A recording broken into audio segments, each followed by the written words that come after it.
సముద్రంలో చేపల వేటకు వెళ్లే మత్స్యకారులకు ప్రభుత్వం అంతో ఇంతో చేయూతనందిస్తుంది. వేట ఆగితే నగదు ఇచ్చేలా, వేట జరిగితే వలలు, బోట్లకు సబ్సిడీలు ఇచ్చేలా సాయం చేస్తుంటుంది. కానీ నదిలో చేపల వేటకు వెళ్లే మత్స్యకారుల సంగతేంటి? గత 2.5 నెలలుగా కృష్ణానదిలో చేపల వేట లేక మత్స్యకారులు ఆకలి కేకలు పెడుతున్నారు. రోజు గడవక ప్రభుత్వం సాయం కోసం ఎదురు చూపులు చూస్తున్నారు. కృష్ణానదిలో చేపలు పట్టే మత్స్యకారుల కష్టాలపై మా ప్రతినిధి నరసింహ గ్రౌండ్ రిపోర్ట్.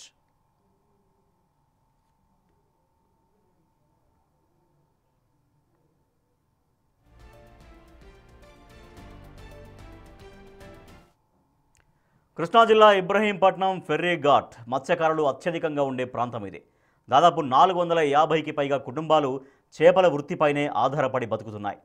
కృష్ణానది పరివాహక ప్రాంతంలో అయితే వేల సంఖ్యలో చేపల వేటపైనే ఆధారపడ్డారు. కానీ గత 2.5 నెలలుగా వీరి బాధలు వర్ణనాతీతం. దాదాపుగా 6 సార్లు ప్రకాశం బ్యారేజీకి ఎగువ నుంచి వరద రావడంతో నదిలో చేపల వేట నిషేధించారు. అంతకుముందు జూలై, ఆగస్టు చేపలు గుడ్లు పెట్టే సమయం కాబట్టి ఆ 2 నెలలు అధికారులు నదిలో చేపలు పట్టేందుకు అనుమతించారు. ఆ తర్వాత నుంచి అనుమతిస్తారు. కానీ సెప్టెంబర్, అక్టోబర్ మొత్తం నదిలో వరదలు రావడంతో చేపల వేటకు వెళ్ళలేని పరిస్థితి. సముద్రంలోకి వెళ్ళి చేపలు పట్టేవారినే మత్స్యకారులు అంటారు, నదిలో పట్టేవారిని కూడా మత్స్యకారులే అంటారు. కానీ ప్రస్తుతం నదిలో చేపలు పట్టే మత్స్యకారుల పరిస్థితి మరింత దయనీయంగా మారింది. గత 2 నెలలుగా కూడా కృష్ణానదిలో ఫ్లడ్ వల్ల అటు నదిలో చేపలు పట్టలేక, ఇంటిలో కడుపు నిండా భోజనం లేక కూడా అల్లాడుతున్నటువంటి పరిస్థితి కనబడుతుంది. ప్రస్తుతం మనం ఒక్కసారి విజువల్స్లో చూడొచ్చు. ఏదైతే వలకు సంబంధించి ప్రస్తుతం చూడొచ్చు. ఎందుకంటే ఉదయాన్నే చేపల వేటకు వచ్చారు, తెల్లవారుజామున 3 గంటలకు వచ్చారు. ప్రస్తుతం ఒక్క చేపైనా పడకపోతుందా అన్నట్టుగా కూడా వీళ్ళు మొత్తం కూడా ఇక్కడ ఏం చేస్తున్నట్టు పరిస్థితి చూడొచ్చు. ఒకసారి విజువల్స్లో కూడా వచ్చారు. ఎందుకంటే వీళ్ళు వలలో చేపలు పట్టిన తరువాత ఈ దీంట్లో వేస్తూ ఉంటారు. కానీ ఇక్కడ చూడొచ్చు ఖాళీగా మొత్తం ఒక్క చేప కూడా పడనటువంటి పరిస్థితి. ఎందుకంటే ప్రస్తుతం ఇప్పటికే దాదాపు 50,000 క్యూసెక్ల వరద ప్రవాహం ఇంకా కొనసాగుతూనే ఉంది.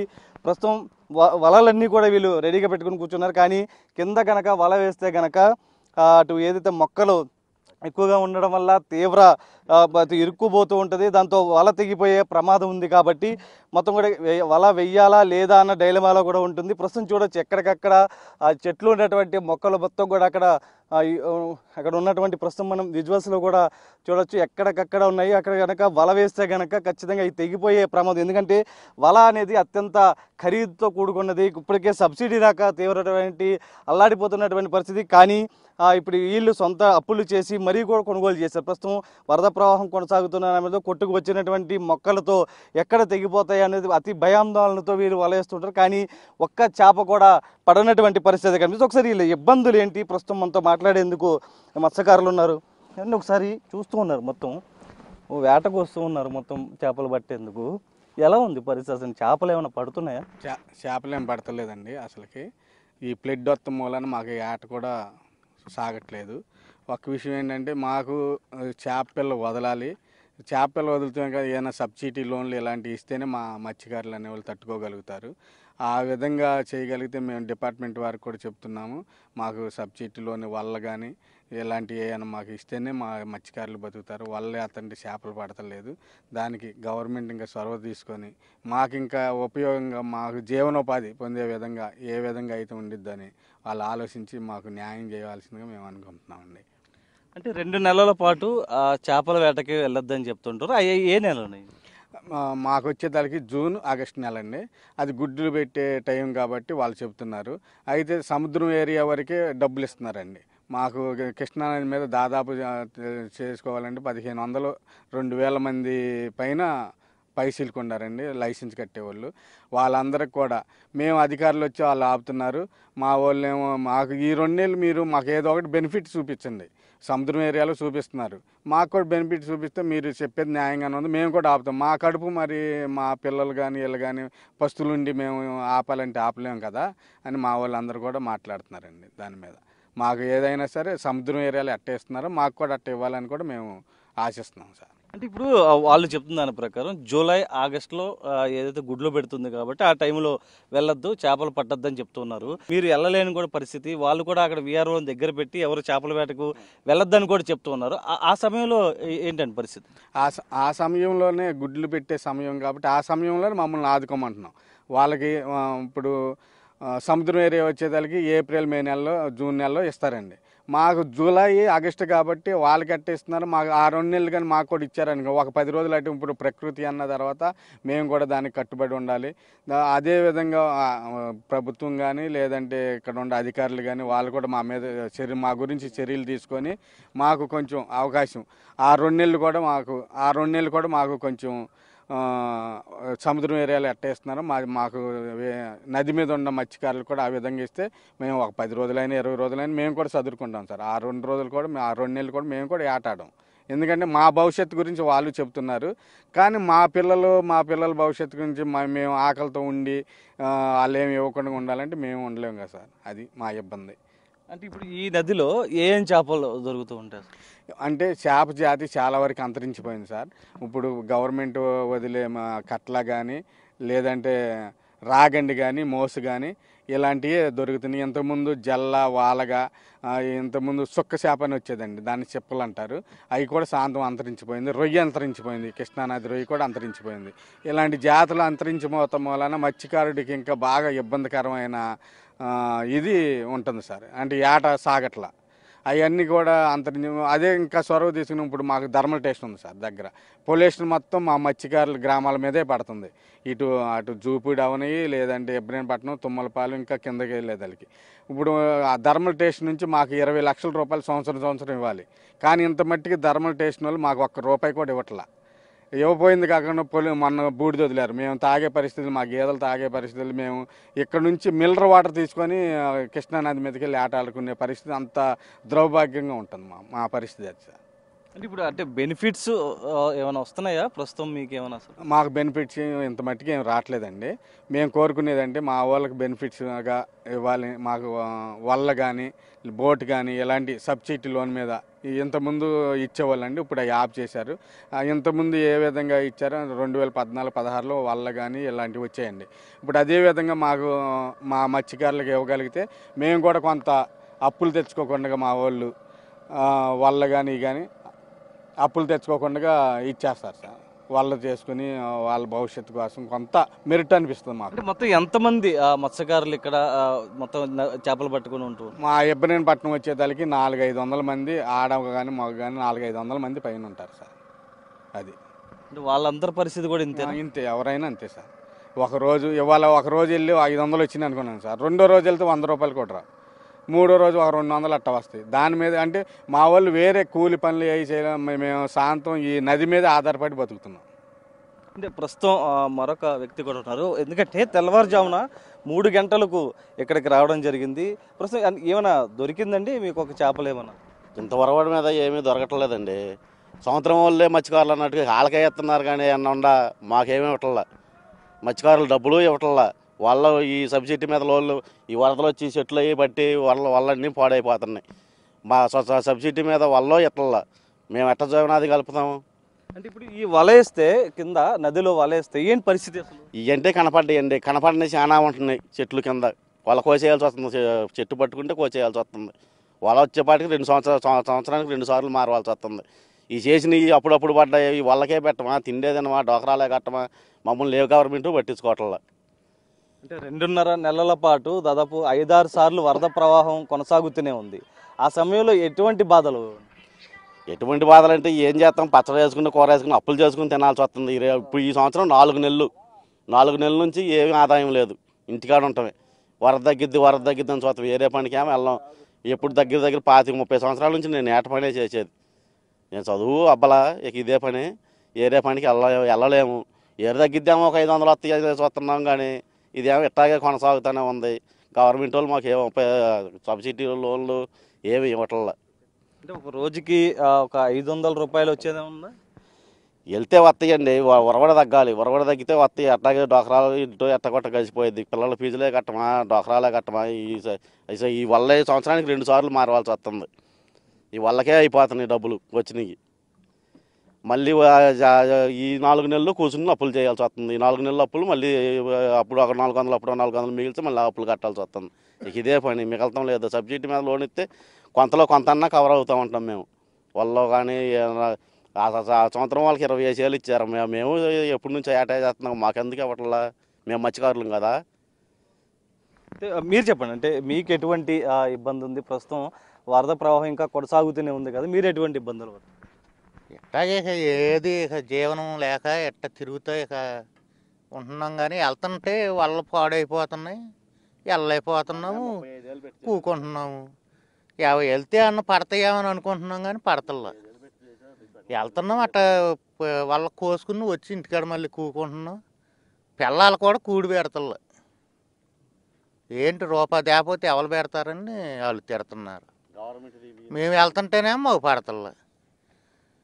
పిల్లలకి మళ్ళీ చదువులు కూడా చెప్పించుకోలేని పరిస్థితి వచ్చేసింది మాకు. అధికారులు కానీ ఎవరైనా వస్తూ ఉన్నారా, మాట్లాడుతున్నారు అసలు మీతో? అసలు మాతో అసలు ఎవరిలో మాట్లాడతలే, మమ్మల్ని వాళ్ళు పట్టించుకునే వాళ్ళే లేరు. మేము చెట్టు కాడే చెట్ల కాడ కూకోను ఇంటికి వెళ్ళాం. మళ్ళీ ఆ ఇళ్ళ కాడ మళ్ళీ పిల్లలతో తిట్టించుకోను, మళ్ళీ వచ్చి నావల కాడ కూకోను. మళ్ళీ వరద తగ్గిద్దామని చూస్తుంటే అటు వెళ్ళలేకపోతున్నాం, ఇటు ఇంటికాడ బాధలో చెప్పుకోలేకపోతున్నాం. పిల్లలేమో నాన్న ఫీజు కట్టాలని వాళ్ళు బళ్ళు. ఎన్ని చేపలు అసలు పడే చేపల అవకాశం కనబడుతుందా అసలు? ఇప్పటికైతే లేదండి. ఇప్పుడు 3 నెలల మట్టి కూకుని తింటున్నాం. ఇంతవరకు అసలు ఏమీ లేదు. ఏమన్నా వచ్చి ఏమన్నా పట్టించుకుంటారనుకుంటే అధికారులు కూడా వచ్చి అసలు మాట్లాడతల్లా, మమ్మల్ని అసలు పట్టించుకునేదే లేదు. ఓట్లకు మట్టుకు దండాలు పెట్టుకుంటూ వస్తున్నారు. ఇంతవరకు అసలు మమ్మల్ని పట్టించుకోతల్లా. ఏమన్నా చూద్దామన్నా అసలు వచ్చి ఏటుకాడికి వచ్చాను ఎట్ట ఉండాలయ్యా అని కూడా భోజనం ప్యాకెట్లు కూడా ఇచ్చిన వాళ్ళు లేరు ఇంతవరకు. మళ్ళీ మా పిల్లలు ఇంటికి వెళ్తేనేమో బేటీ దొంగలుతున్నారు, వెళ్ళి తిండి ఎట్టగొట్టని. ఇక్కడికి వస్తేనేమో దీంట్లోనేమో చేపలు పడతల్లా, పాడు పడతల్లా. ఇంకేం చేయము. కట్టగా ఇక వరద తగ్గిద్దామని చూస్తున్నాం. అది తగ్గేది లేదు. ఆ దిగు వాళ్ళకి వేస్తున్నారు కానీ డబ్బులు, సముద్రం వాళ్ళకి మాకు మట్టుకు ఆ డబ్బులు అసలు వెయ్యేతల్లా. వాళ్ళే మడుసులో లేకపోతే మేము పల్లికారులం కాదు. మేము అసలు ఏంటో ఇక మమ్మల్ని పట్టించుకునే వాళ్ళు లేరు. అంటే వీరు చెప్తుంది కూడా ఏదైతే మొత్తం మత్స్యకారులకు సంబంధించి కూడా మొత్తం ఏదైతే అత్యంత దుర్భరమైన పరిస్థితి ప్రస్తుతం ఉందని చెప్తున్నారు. ఎందుకంటే గత 3 నెలలుగా అటు చేపలు లేక అటు ఇంటికి వెళ్ళలేక కూడా తీవ్రమైనటువంటి ఇబ్బందులు ఎదుర్కొంటున్నామని చెప్తున్నారు. ప్రభుత్వం నుంచి రావాల్సినటువంటి సబ్సిడీ లోన్లు కూడా ఆగిపోయినాయి ప్రస్తుతం. అటు స్కూల్ ఫీజులు కట్టలేకపోతున్నారు, కడుపు నిండా భోజనం కూడా తెలియని పరిస్థితి కనబడుతుంది. ప్రస్తుతం కూడా వరద ప్రవాహం కొనసాగుతున్న సమయంలో ఒక్క చేప కూడా పడడం లేదు. రోజుకి 203 రూపాయలు 200-300 సంపాదించడం గగనం అయిపోయిందంటూ కూడా వీరంతా ఆవేదన వ్యక్తం చేస్తున్నటువంటి పరిస్థితి అయితే కనిపిస్తుంది. ఎందుకంటే నదిలోకి ఒకవైపు 2 నెలల పాటు నదిలోకి వెళ్ళకూడదని ఒక నిషేధం ఉంటుంది. అది జూలై ఆగస్టు నెలలో, ఆగస్టు సెప్టెంబరు అక్టోబర్ కూడా మొత్తం వరద ప్రవాహం కొనసాగుతున్న సమయంలో కూడా వీరంతా కూడా రోడ్ల మీదే అటు వేచి చూస్తున్నటువంటి పరిస్థితి. వరద ప్రవాహం తగ్గిన తర్వాత చేపల వేటకు వెళదామంటే కూడా నెలల తరబడి వేచి చూస్తున్నటువంటి పరిస్థితి కనిపిస్తుంది. మొత్తం కూడా మత్స్యకారులకు సంబంధించి కూడా వీళ్ళ ఆవేదన అయితే ప్రభుత్వం ఒకసారి కన్నెత్తి చూడాల్సినటువంటి అవసరం అయితే వీళ్ళు చెప్తున్న దాని ప్రకారం ఏదైతే సముద్రంలో చేపల వేటకు వెళ్ళే వారికి బెనిఫిట్స్ ఇస్తున్నారు, కానీ నదిలో చేపలు పట్టే వారిని మాత్రం పట్టించుకోవడం లేదంటూ కూడా వీళ్ళంతా ఆవేదన వ్యక్తం చేస్తున్నటువంటి పరిస్థితి. అసలే నదిలో చేపలు లేక అల్లాడిపోతుంటే వీరి పాలిట Narla Tatarao thermal power station శాపంగా మారింది. పవర్ స్టేషన్ నుంచి వచ్చి పవిత్ర సంగమం వద్ద వేడి నీళ్లు కలుస్తున్నాయి. దీంతో పవిత్ర సంగమం ఎగువ దిగువ 3 కిలోమీటర్ల మేర వేడి నీళ్లు ఉంటున్నాయి. దీంతో చేప ఉబ్బిపోయి పావు గంటలోనే చనిపోయే పరిస్థితి. అవి తినడానికి కూడా పనికిరావు.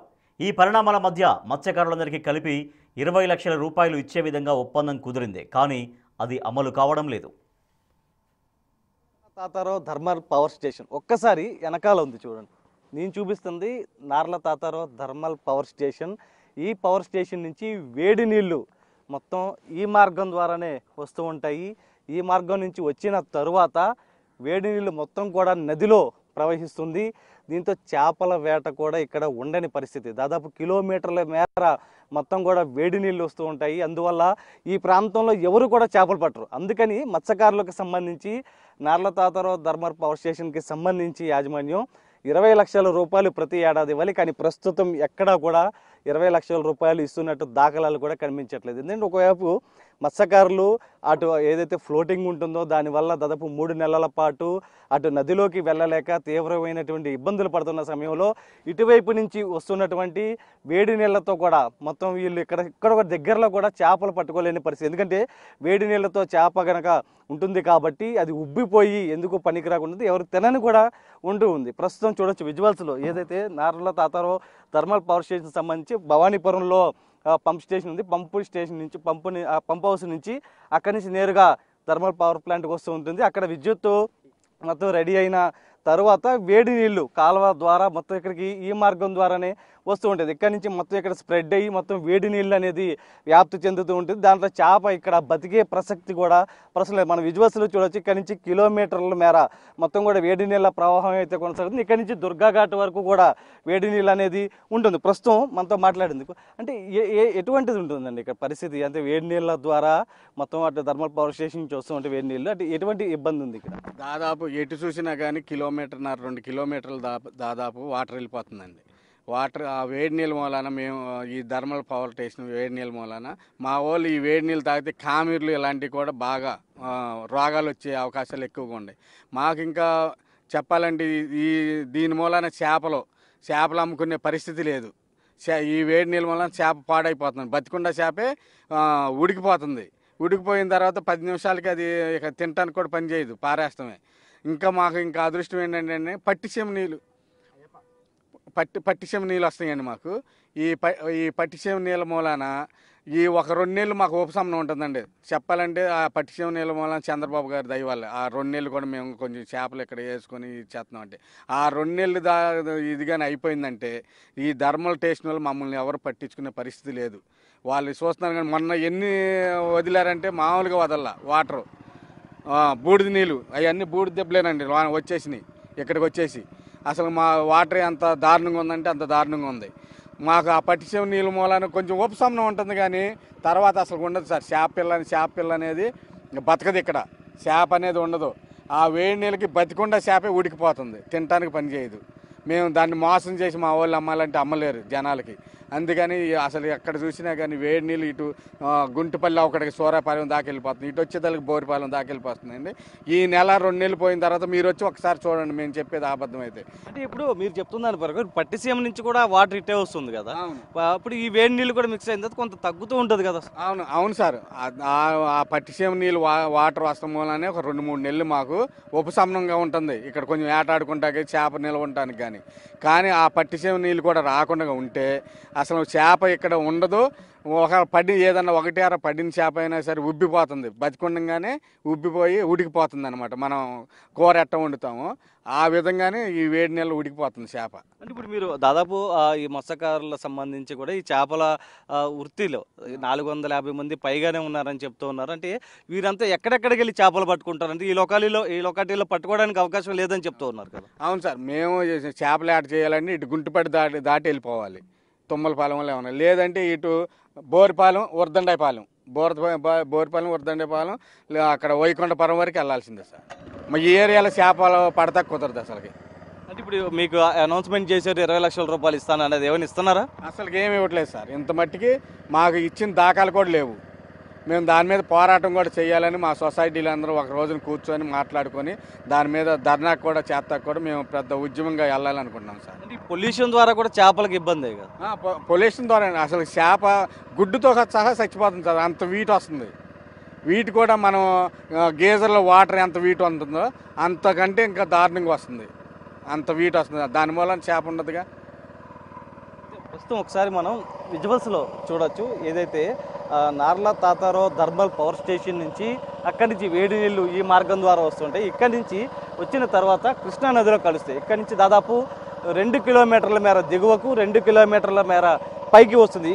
ఈ ప్రాంతంలో చేపలు అనేది పట్టలేని పరిస్థితి. ఎందుకంటే ఈ వేడి వాటర్కి ఇక్కడ చేపలు మొత్తం కూడా ఉబ్బిపోయి అక్కడ ఎందుకు పనికి రాకుండా మారిపోయే పరిస్థితి ఉంటుంది.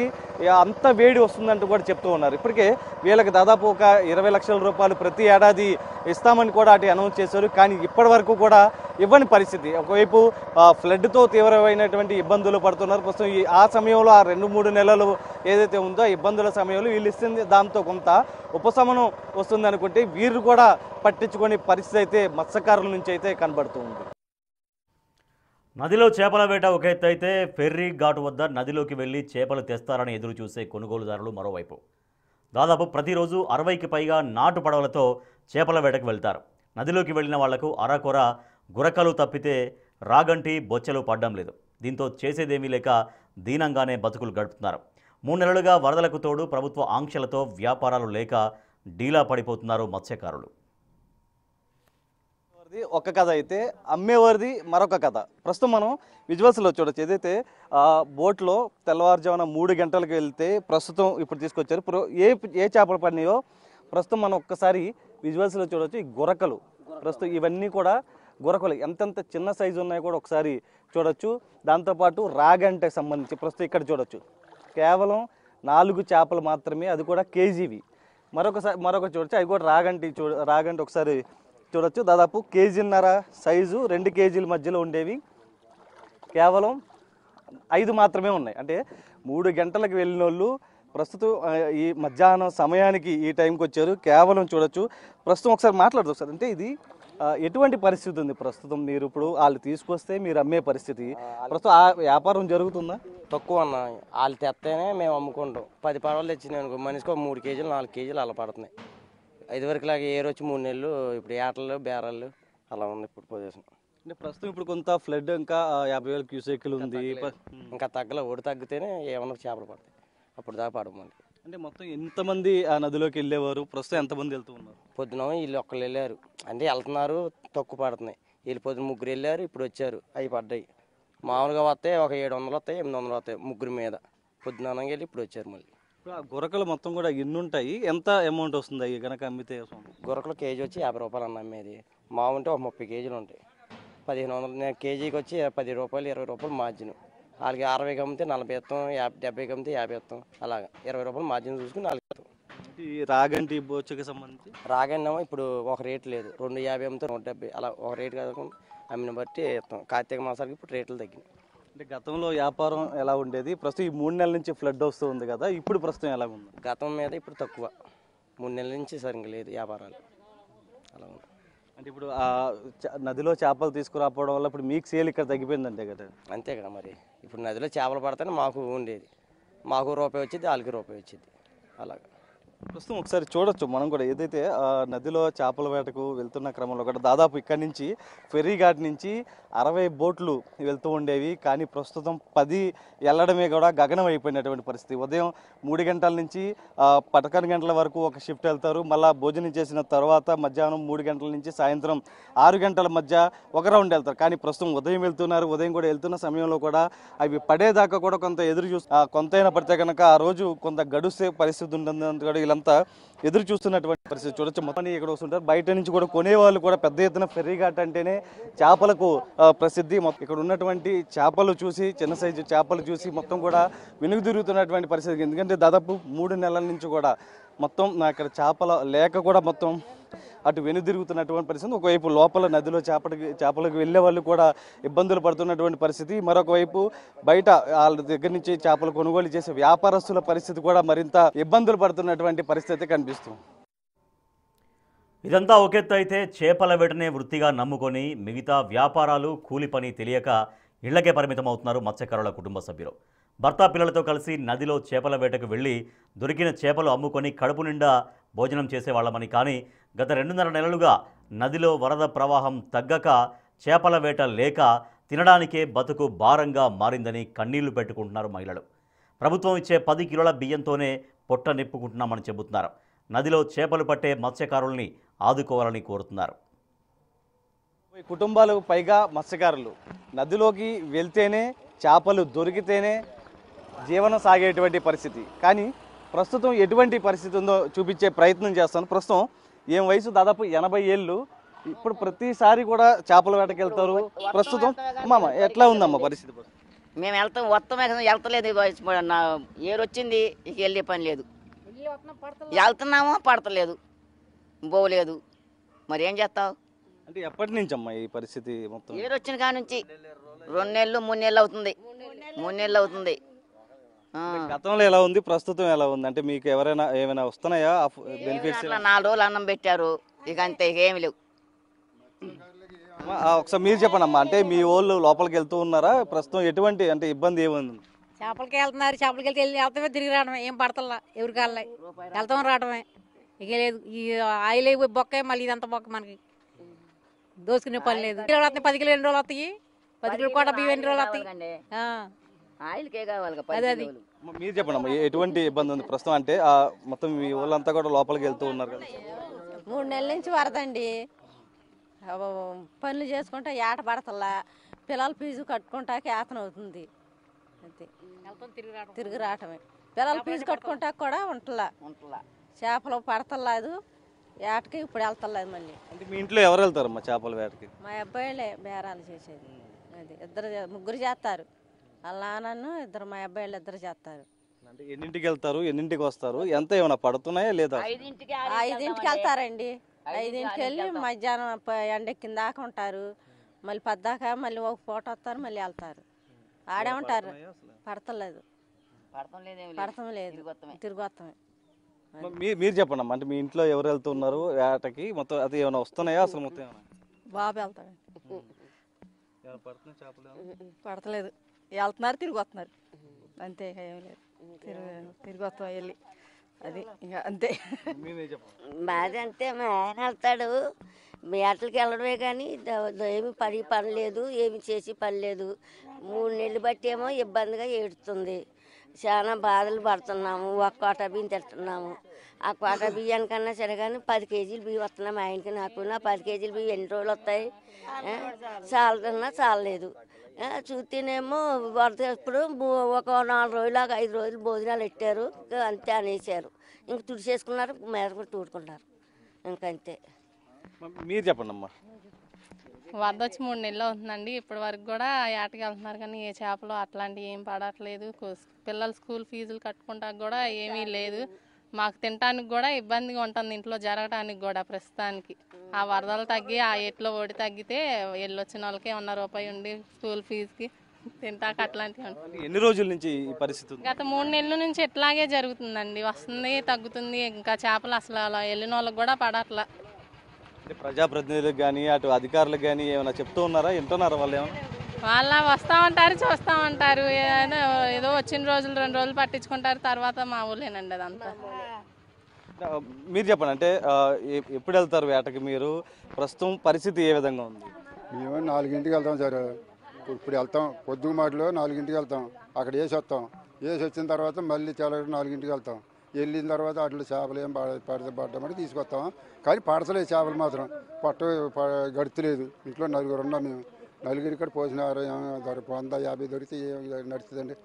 అలా అది జరిగేది. ఇప్పుడు ఈ చేతమే కానీ అసలు ఆధారం అనేది లేదు మాకు. మత్స్యకారులకి మాత్రం అస్సలు ఆధారం అనేది ఏమి కూడా లేదు. చేపలు ఉంటేనే మాకు బతుకు, లేకపోతే మాకు జీవనాధారం లేదు. అంటే మీకు చాలా బెనిఫిట్స్ అని చెప్తూ ఉన్నారు. మత్స్యకారులను ఆ విధంగా ఆదుకుంటాం, ఈ విధంగా ఆదుకుంటాం, ఏమైనా అందుతున్నాయి అసలు? ఏమి అసలు ఇంతవరకు రూపాయి మాకు అందలేదండి, రూపాయి. కాకపోతే అది చెప్తున్నారు, టీవీలో వింటున్నాం, అన్నీ వింటున్నాం, కానీ సహకారం అనేది లేదు. వరద వచ్చింది, కనీసం 10 కేజీలు బియ్యం ఇచ్చిన వాళ్ళు లేడు, 5 కేజీలు బియ్యం ఇచ్చిన వాళ్ళు లేరు, మా ఎదరు చూసిన వాళ్ళు లేరు. కాదు 4 రోజులు భోజనం పెట్టారు. కాకపోతే 4 రోజులు భోజనం పెట్టారు. ఇక అంతే. మునిగిపోయినా సరే రూపాయి ఎవరికి ఇవ్వలేదు. వచ్చి రాసుకునేవాళ్ళు లేడు, ఇట్లా చూసేవాళ్ళు కూడా లేరు. మాకు ఇంతవరకు ఆధారం ఏమీ లేదండి. అది అంటే 3 నెలలు బట్టి చేపల వేట లేదు అంటే ఎటువంటి ఇబ్బందులు ఫేస్ చేస్తున్నాం? ఇబ్బందులు అంటే ఏముందండి, వెళ్తాం, తిరిగి వస్తాం, ఆయిల్ అప్పు చేసుకుంటామే, ఏం రూపాయి ఆదాయం లేదు. బియ్యం కోట బియ్యం వస్తాయి, ఆ 10 కేజీలు ఎట్ట ఒకటి తింటాం, అప్పులు చేసుకొని తింటాం. మళ్ళీ డాక్రా గోపులు ఉన్నాయి, ఈ డాక్రా గోపులు అప్పు చేసుకొని కట్టుకుంటాం ఎవరి కాళ్ళే. మీరు చెప్పండి, అంటే ఎటువంటి ఇబ్బంది ఫేస్ చేస్తుంది? మొత్తం అంతా చెప్తూ ఉన్నారు. మొత్తం 3 నెలల నుంచి వరద వస్తుందండి. తగ్గడం రావడం చేపలకి వెళ్ళలో కుదరట్లేదు. పెట్టుబడి పడవ ఇంజిన్ కలిపి 1,50,000 అయింది. ₹1,00,000 అల్లుండే పెట్టుబడి పెట్టాం కానీ రూపాయి పోవట్లేదు. అందరికీ ఇబ్బందులుగా ఉండి పిల్లల ఫీజులు అన్నిటికీ ఇబ్బందిగా ఉంది. అంటే ఇప్పుడు మొత్తం ఒకసారి నదిలోకి వెళ్ళి రావడానికి ఎంత ఖర్చు అవుతుంది? ప్రస్తుతం ఆ డబ్బులైనా వచ్చే పరిస్థితి ఉందా? మినిమం ₹200 ఆయిల్ పెట్టాలి. ₹200 ఆయిల్ పెట్టాలి మినిమం. పడ్డా పడిపోయినా సరే పగలు వెళ్తాము, నైట్ వెళ్తాము, ఎప్పుడు వీలు కుదిరితే అప్పుడు వెళ్తాము. కొంచెం ఇబ్బందిగా ఉంది. మొత్తం ఫ్లడ్ వల్లేనా లేకపోతే? ఫ్లడ్ వల్లే. చేపలు అసలు లేవు. అంతకుముందు అంటే పడ్డాయి, నీరు వచ్చినప్పుడు పడ్డాయి. ఈ సంవత్సరం రూపాయి బిల్ల కూడా రాలే వరకు. ఒకసారి చూడచ్చు మొత్తం కూడా వీళ్ళంతా చెప్తున్న దాని ప్రకారం కూడా ఏదైతే చెప్పండి అమ్మా. అంటే ఇబ్బందిగానే ఉందండి. ఏటలు పడతలేదు. పొద్దున్నే వెళ్తారు, సాయంకాలం వచ్చేస్తారు. ఈ ఏళ్ళు కూడా వెళ్తారు, ఏమి రావు. అది పొలం పళ్ళు కూడా మాకేమి లేవు. వెళ్తే ఏటకి అది ఇతర వ్యాపారాలు ఏవీ లేవు. ఓన్లీ చేపల వేట మాత్రం చేసుకుంటారు. ఎందుకంటే వీళ్ళతో పాటు వీళ్ళు కూడా చేపల వేటకు వెళ్తూ ఉంటారు. ప్రస్తుతం ఖాళీగానే ఇంటి వద్ద ఉన్నటువంటి పరిస్థితి చెప్తున్న దాని ప్రకారం కూడా ఉదయం 4-5 గంటలకు వెళ్తారు, మధ్యాహ్నం 11 గంటల వరకు కూడా ఉంటారు, మళ్ళీ 3 గంటలకు వెళ్తారు, రాత్రి దాకా ఉంటారు. ఒక్కోసారి రాత్రిపూట వల వేసిన తర్వాత ఉదయం కూడా దాకా ఉంటారు. కానీ ఒక్క చేపలు కూడా పడని పరిస్థితి, రోజువారీ గడవడం కూడా చాలా కష్టంగా ఉందని చెప్తూ ఉన్నారు. ప్రస్తుతం మనం అందరితో మాట్లాడిన సందర్భంలో కూడా ఏదైతే ప్రభుత్వం కొంత బెనిఫిట్స్ కనిపిస్తుందని కూడా చెప్తున్న నేపథ్యంలో ప్రస్తుతం వీళ్ళెవ్వరికీ కూడా అందట్లేదని చెప్తుంది. ఎందుకంటే ఒకవైపు సముద్రంలో మత్స్యకారులకు ఏ విధమైనటువంటి బెనిఫిట్స్ ఇస్తున్నారో అవి కూడా మాకు ఇవ్వాలంటే కూడా వీళ్ళైతే ఒక డిమాండ్ అయితే చేస్తున్నారు. ఎందుకంటే వరదలు వచ్చిన ప్రతిసారి కూడా, ఎందుకంటే జూలై ఆగస్టుకి సంబంధించి చేపల గుడ్లు పెడతాయి కాబట్టి దానికి సంబంధించి మొత్తం గుడ్డు అవుతుంది కాబట్టి ఆ సమయంలో చేపల వేట 2 నెలలు కూడా వెళ్ళవద్దంటూ కూడా అధికారులు ఆదేశాలు జారీ చేస్తూ ఉంటారు. ఎవరిని కూడా లోపలికి కూడా పంపరు. కానీ దాని తర్వాత సెప్టెంబర్, అక్టోబర్ సంబంధించి కూడా ప్రస్తుతం ఫ్లడ్ ఇంకా కొనసాగుతుంది. ఇవాళ కూడా దాదాపు 50,000 క్యూసెక్ల వరద ప్రవాహం కొనసాగుతున్న నేపథ్యంలో చేపలు ఎక్కడ దొరకని పరిస్థితి. దీంతో వీరంతా కూడా మళ్ళీ ఎదురు చూపులు చూస్తున్నారు. ఎక్కడ ఫ్లడ్ తగ్గితే ఎప్పుడు వెళ్దామని చూసిన కాలంలో దాదాపు 3 నెలల నుంచి కూడా ఇదే పరిస్థితి ఎదురవుతుంది. కేవలం ఇళ్ళకే పరిమితం అవుతున్నాము, కానీ ఇప్పటి వరకు కూడా మమ్మల్ని ఎవరిని ఆదుకోలేదు. ప్రభుత్వం ఎప్పటికైనా నదిలో ఉన్నటువంటి మత్స్యకారుల్ని ఆదుకోవాలంటూ కూడా వీరంతా కోరుతున్నటువంటి పరిస్థితే కనిపిస్తుంది. వీరప్రసాద్ సాయితో నరసింహ, బిగ్ టీవీ.